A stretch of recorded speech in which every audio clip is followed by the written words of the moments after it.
मेरा नाम शाहिद सलीम है और मैं बाइबल मुक़द्दस का स्टूडेंट हूं।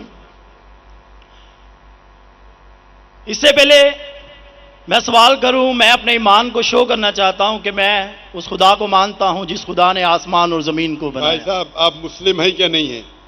सर क्रिश्चियन हूं मैं। हाँ, तो बोलिए ना क्रिश्चियन है, फिर आप सवाल पूछिए ना, क्योंकि अगर आप मुस्लिम है तो मैं सर यहाँ पे 7-8 लोग क्रिश्चियन हैं जो सवाल करना चाहते हैं, मेरे पीछे खड़े हैं। हाँ, एक के बाद एक को मौका मिलेगा। Okay, thank you sir, wonder of thanks sir. Sir मैं उस खुदा को मानता हूं जिसने आसमान और जमीन को बनाया। सर प्लीज, खुदा यीशु मसीह को जो कुंवारी मरियम से पैदा हुए, सलीब पर हुए, दफन हुए, तीसरे दिन मुर्दों में से जी उठे और आसमान पर चले गए। मेरा ईमान है कि वो हमको लेने के लिए आएंगे। मेरा सवाल है आज का सर कि बाइबल मुकद्दस में सिर्फ एक शादी की परमिशन है और होली कुरान में 4 शादियों की परमिशन है, और मुस्लिम्स कहते हैं कि हमारा फेथ उस वक्त तक कंप्लीट नहीं होता जब तक हम बाइबल पर ईमान ना रखें। ये उसी बाइबल की बात कर रहा हूं जो असल वाली है, और बाइबल दूसरी शादी को ज़िना करार देती है। होली कुरान में 70 हुरों का जिक्र है। मेरा पहला सवाल यह है कि उन 70 हुरों का आसमान पर क्या पर्पस है जो हमारे भाइयों को मिलेंगी, और सेकंड सवाल यह है कि क्या आप फिर भी ईमान रखते हैं? एक सवाल, आप शायद उर्दू जानते नहीं, एक सवाल क्या एक सवाल सर एक ही सवाल है, सारा एक ही सवाल है सर, शॉर्ट हो गया लेकिन एक ही सवाल है। एक सवाल में 2-3 सवाल पूछ चुके हैं, तो क्या सर मेरा सवाल ये है भाई साहब आपका सवाल मुकम्मल हो गया, आप डॉक्टर साहब का जवाब समाप्त फरमाइए। जवाब सुनिए, सवाल समझ गया मैं आपका सवाल दोहराऊंगा। आपने कहा कि मुसलमान का ईमान है कि वो बाइबल में मानते हैं, ये बिल्कुल गलत है। कुरान मजीद में कहां लिखा है कि बाइबल को मानना चाहिए?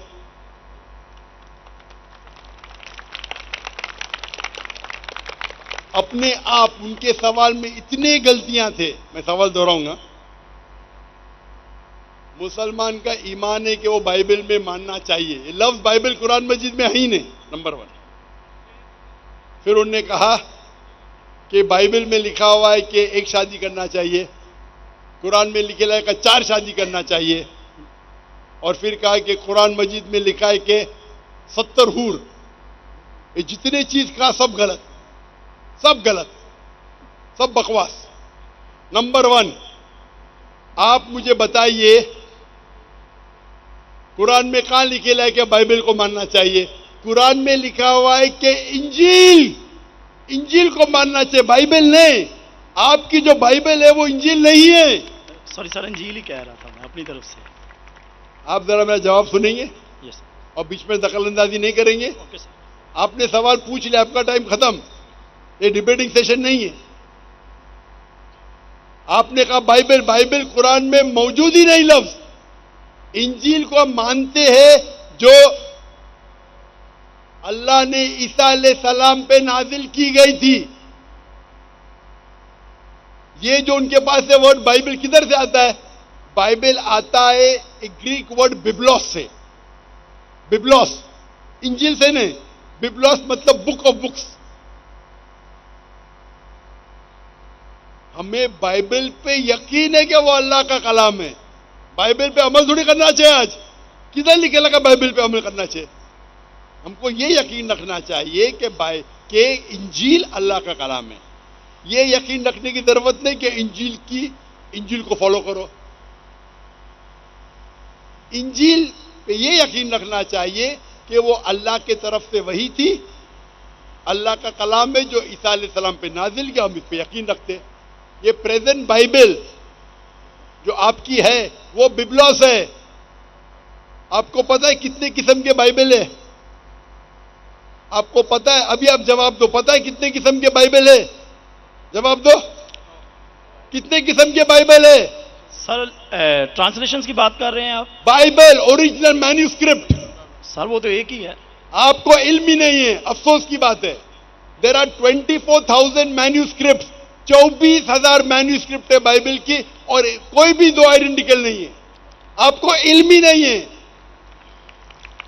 मेरे लाइब्रेरी में इंडिया में 200 से ज्यादा वर्जन ऑफ बाइबल है। ट्रांसलेशन है वर्जन, वर्जन मतलब ओरिजिनल मैन्यूस्क्रिप्ट डिफरेंट है।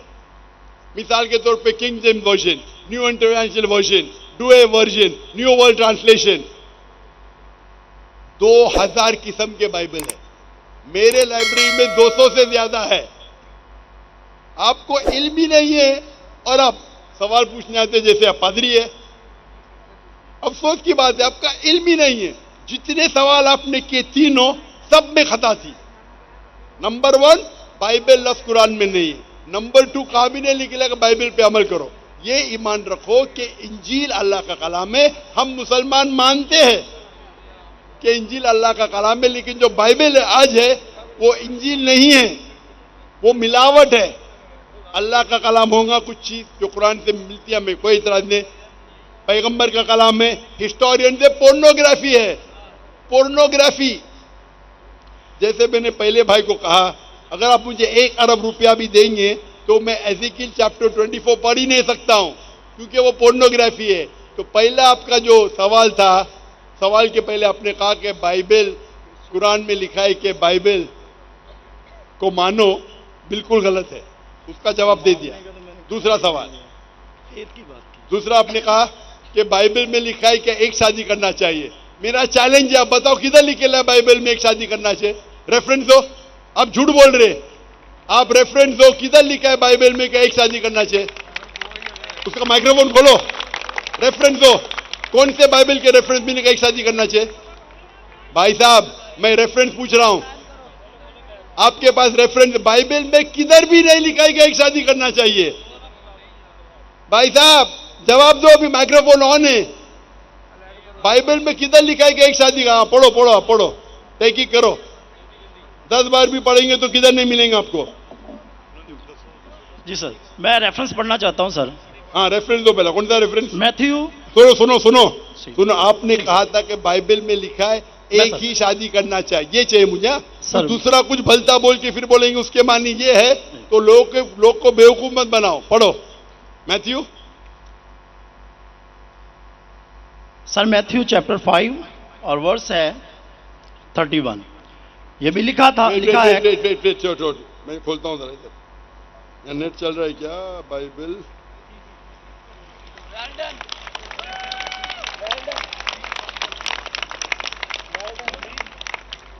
Bible Matthew 5 verse 31।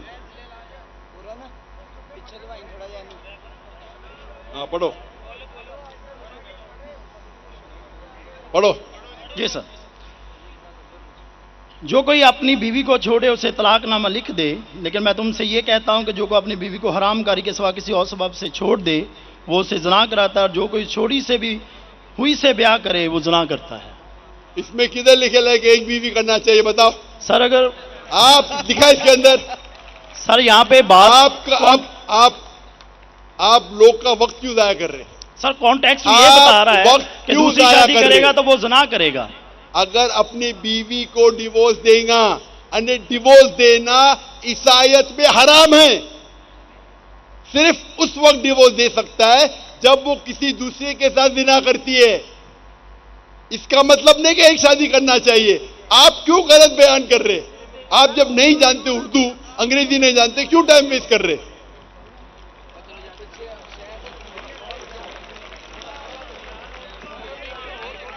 It has been said of the old time. और ये मैं चोरी साहब इधर ले आओ हुन कहदा, ये जो बाइबल का है, gospel of Matthew chapter number 5 verse number 31, it has been said of the old time that whosoever thou shalt not divorce his wife, whosoever divorces his wife unless it be for fornication has already committed adultery। मतलब तलाक देना ईसाईयत में हराम है। अगर आप divorce देंगे अपने बीवी को और दूसरी से शादी करेंगे तो जिना है, सिर्फ अगर उसने जिना की तो ये डिवोर्स के बारे में किधर लिखेला कि एक शादी करना चाहिए? पूरी बाइबल पढ़ो, किधर भी नहीं लिखेला कि एक शादी करना चाहिए। अगर आप कितनी भी मजहबी किताब पढ़ो, हिंदुइज्म की, क्रिश्चियनिटी की, जुडाइज्म की, कोई भी मजहबी किताब में नहीं लिखेला एक शादी करना चाहिए। सिर्फ लिखा है कुरान में। कुरान में अल्लाह ताला फरमाते सूरह निसा में, सूरह नंबर 4 आयत नंबर 3 में, आप अपनी पसंद की बीवियां करो, 2, 3 या 4, लेकिन अगर आप आपस में अदल नहीं कर सको तो सिर्फ एक। ये सिर्फ एक, सिर्फ कुरान में है, कुरान मजीद के अलावा कोई भी मजहबी किताब में नहीं है। आप बोलते कुरान मजीद में लिखेला 4 बीवी करना चाहिए, आप वो कुरान मजीद की आधी आयत कोट कर रहे। पूरी आयत में लिखा है आप अपनी मनपसंद बीवियों से शादी कर सकते, चाहे 2 हो, 3 हो या 4 हो, लेकिन अगर आपस में अदल नहीं कर सकते तो सिर्फ एक, सिर्फ एक। मतलब इस्लाम में एक से ज्यादा बीवी करने की इजाजत है, 2, 3, मैक्सिमम 4, लेकिन अगर एक से ज्यादा बीवी रखते हैं तो आपको आपस में अदल करना चाहिए। इसके ऊपर तो मैं तफसील से बात किया हूं, अभी वक्त नहीं है। तो ये भी आपकी गलतफहमी है। नंबर 1, बाइबल और इंजील सेम नहीं है। कुरान में कहीं नहीं लिखा लगा बाइबल पे ईमान लाओ, इंजील पे ईमान लाओ, क्या वो अल्लाह की वही है, ईसा अलैहिस्सलाम पे नाजिल की। पॉइंट नंबर 2, कुरान बाइबल में कहीं लिखा ही नहीं कि एक बीवी करो, ये गलत बोल रहे आप। और कुरान में लिखा हुआ है कि आप शादी कर सकते 2, 3 या 4, अगर अदल नहीं कर सकते तो सिर्फ एक औरत से। तो तीनों आपके गलत। चौथा सवाल, कुरान में लिखेला है कि 70 हूर, कहां लिखेला है? हवाला दो, हवाला दो कुरान का। सर कुरान में तो नहीं, लेकिन हमारे मुस्लिम भाई जो हमारे साथ रहते अरे हैं, तो चलते मुस्लिम भाई को क्यों देखते? इस्लाम समझने के लिए, इस्लाम समझने के लिए कुरान का मुताला करो, मुस्लिम भाई को मत देखो। मैं अगर ईसाई का मुताला करने के लिए आपको देखे लगूंगा तो प्रॉब्लम हो जाएगा। इसीलिए तो मैं जानता हूं ईसाई मजहब क्या है। मैं आपको देख के थोड़ी ईसाई मजहब समझ रहा हूं। मैंने तकरीर में कह चुका हूं, मजहब समझने के लिए मजहब की किताबों का मुताला करो। आप किधर भी किसकी भी बात आके बड़े मजमे में सवाल करते 50,000 लोग के बीच में, कम से कम तहकीक तो करो सवाल करने के पहले। चारों चीज आपने गलत की, ये बात सही है, उसका जवाब अब मैं दे चुका हूं। ये हदीस में लिखा है वो अलग चीज है, कुरान में नहीं लिखा है, उसका जवाब मैं दे चुका हूं।